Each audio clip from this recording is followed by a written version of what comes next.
Module 3, chapitre 10, on a parlé du Layer Mixer Node en anglais, le mixeur calque en français, qui est un outil qui va nous permettre de pouvoir combiner plusieurs effets empilés les uns au-dessus des autres à un même instant T de notre étalonnage. Alors ça déjà, ça doit nous rappeler un petit peu ce qu'on avait fait pour ceux qui l'avaient pris au niveau 1 sur le mixeur parallèle. Néanmoins, il y a une différence de taille entre les deux et il faut vraiment connaître la théorie sous-jacente parce que sinon on va se retrouver avec des artefacts dans notre image en mélangeant les couleurs et on va pas savoir comment réagir à ça. Donc ce que j'ai fait, c'est que j'ai créé un petit schéma ici qui est simplement voilà, un mixeur ici parallèle que vous reconnaissez. Et puis ici, je suis venu créer 3 power windows que j'ai colorés tout simplement avec les couleurs primaires pures. Donc on voit bien hein, le rouge ici, je lui ai attribué le 225 qu'on avait vu en théorie artistique pour la couleur pure. Pareil pour le vert et pareil pour le bleu. On est bien à 225 et les autres couleurs 0. Ce que je veux vous montrer, c'est la façon dont ces nœuds ils interagissent les uns avec les autres. On voit qu'on est dans un mode, on va dire, de blendage, de fusion. Pourquoi? Comment je le sais? Tout simplement parce qu'on avait vu hein, en théorie artistique bien que le mélange des couleurs RVB nous donnait les couleurs secondaires jaune, cyan, magenta et que le mélange des trois nous donnait du blanc. Donc je vois bien qu'en fait elles sont à la fois superposées mais qu'elles se mixent entre elles comme si on avait un effet d'opacité.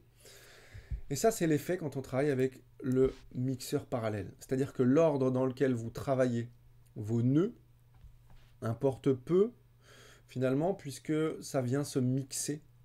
Donc une couleur mixée avec une autre, ça donnera toujours la même couleur que ça donne en théorie, d'accord? Parce qu'on est en mode blendage. Et là, c'est différent de ce qu'on va voir justement pour le mixeur calque. Donc on va aller pas très loin, mais on va aller juste à côté, ça sera très bien. Je vais faire exactement la même chose, mais cette fois avec le mixeur calque. Donc le raccourci, c'est Alt L ou Commande L hein, si vous êtes sur Mac. J'en crée 3. Le symbole du mixeur calque, c'est celui-ci. Je vais en rajouter un juste après. Donc je vais faire exactement la même chose et là vous allez regarder le comportement. J'aurais pu le faire juste avant, mais je veux que vous voyez un petit peu comment ça se passe parce que on peut se retrouver justement avec des choses où on se dit mais il est passé où mon effet? Vous allez voir. Donc je prends le premier, donc je vais lui mettre une power window rouge classique ici. Voilà. 225 0 0 pour les puristes. Donc c'est bien la couleur rouge. Déjà, vous voyez qu'il y a quelque chose qui est intéressant, c'est que mon effet a bien été pris en compte ici. Par contre, ici, il apparaît pas. D'accord? Je peux le déplacer et je me dis, il est où mon effet? Tout simplement parce qu'on est pour l'instant sur des effets qui sont empilés. Donc vous allez voir que l'ordre, justement, il est important. Je vous montre ça tout de suite. Je vais faire le vert. Une petite power window verte qu'on va mettre ici. On va lui attribuer le 225, couleur pure, 0, 0. Et puis on va faire exactement la même chose pour le bleu. Une petite power window. Et là, vous voyez que, c'est intéressant. Parce que je n'ai pas vu le rouge, j'ai pas vu le vert, bien qu'ils étaient pris en considération ici. Et maintenant, je vois ma troisième power window, qui n'est pas encore bleue, mais je la vois. Et on voit déjà que il se passe quelque chose d'intéressant, c'est que elle semble être au-dessus. Donc on va voir ce qui va se passer quand je vais mettre le bleu. Le bleu à 225, 0, 0. Et là, vous voyez, donc la prise en compte de mes trois nœuds, c'est pas du tout la même que précédemment. Là où le mixeur parallèle blendait les couleurs entre elles, le mixeur calque les superpose dans un ordre très précis. Et vous voyez que ça ne nous donne pas du tout les mêmes couleurs. Et cet ordre très précis, en plus de ça, il est inversé. Vous voyez bien que ici, c'est celui du dessous, mais c'est celui du dessus qui est pris en compte ici. Celui du milieu, c'est bien celui du milieu. Et celui qui est en haut, c'est celui qui est en dessous ici. Donc à ne pas vous tromper, quand vous travaillez avec le mixeur calque, l'ordre est inversé. Le nœud du bas sera toujours le nœud qui sera en premier ici. Votre effet, ça sera celui qui sera en premier. Et inversement, celui qui est au-dessus, ça sera celui qui est en dessous. C'est une petite gymnastique à prendre.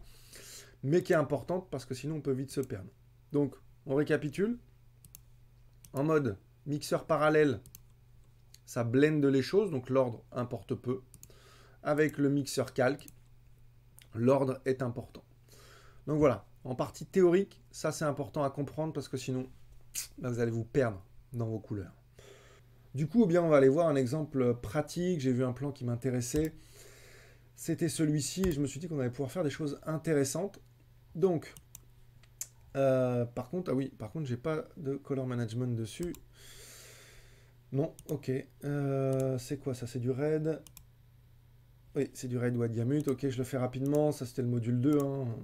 Vous êtes des experts maintenant du color management. Donc, mon red white gamut, il est là. On va prendre en timeline de travail du DaVinci white gamut intermediate. Et on va sortir en rect 709. C'est parfait.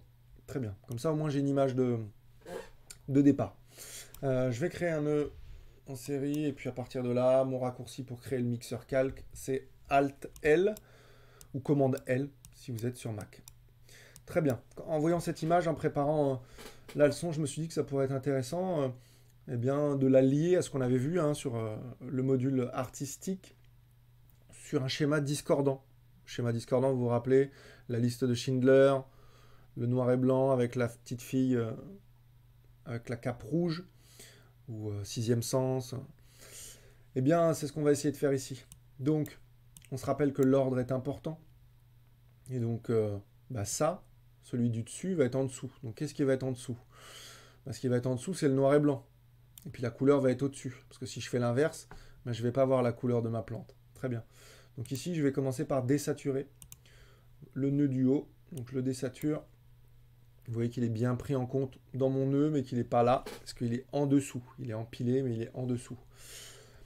Et puis là, eh bien, je vais simplement, après, faire un keying sur ma plante.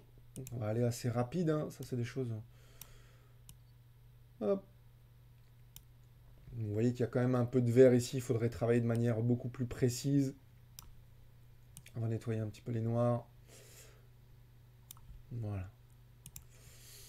J'aurais travaillé de manière un petit peu plus précise, mais c'est déjà pas mal. Donc vous voyez l'idée.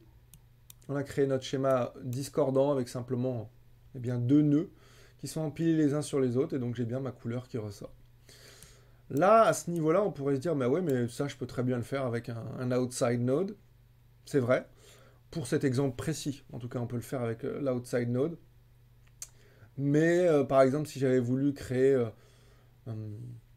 ici, si j'avais pris le pull et que j'avais voulu le mettre en rouge, bah, tout simplement, ce que j'aurais fait, c'est que j'aurais à nouveau fait Alt L ou commande L.